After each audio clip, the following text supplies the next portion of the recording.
Tessa Jowell, welcome to the University of Huddersfield. Thank you. You were one of the driving forces behind bringing the Olympics to London. What lasting legacy would you like to see for the Olympics? Well, I think there are three kinds of legacy. There's the legacy that you can see in the Olympic Park, the regeneration of area of contaminated land for people who don't know East London, about the size of Hyde Park, and that has been regenerated.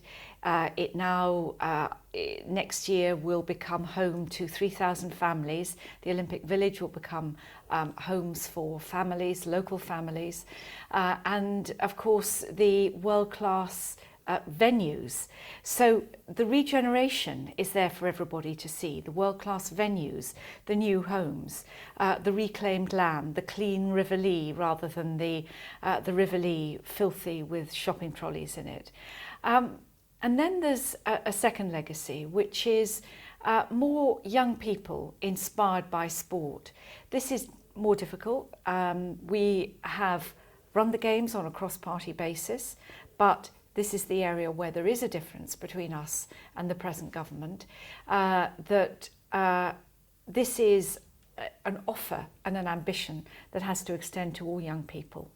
And it's a great pity that the present government decided that they were going to wind down the school sport organisation that we had put in place, and that was seeing 99% of children competing in a sports day, 90% of children doing 2 hours of sport a week, and so forth. So inspiring a generation through sport is the second legacy promise, and I think the jury is out on whether or not that's going to be achieved. And I think the third aspect of legacy is the impact that the Games this summer had on people. And you know, I can remember all the reports of the Olympic torch coming through Yorkshire, and altogether it's estimated that 13 million people came out on the streets of our country and welcomed the torch as it passed by. And I think 1 in 4 Yorkshire men and women were out welcoming the torch. Now that lays down memories, that has created community awareness, community celebration. So that is a very special kind of legacy. I'm sure that you've met people who remember the 1948 Games.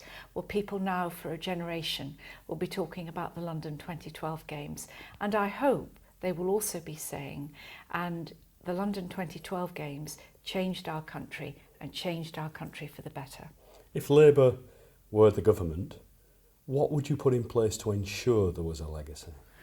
Well, I think if we were, as I hope, we are re-elected at the next election, I hope that we would make major investment in sport, both for its own sake, but also because sport is the best anti-obesity, anti-diabetes, anti-smoking, anti-crime, pro-achievement policy. And so you spend on sport and you save in lots of other areas. So I think that that would be my great hope. The University of Huddersfield, inspiring tomorrow's professionals.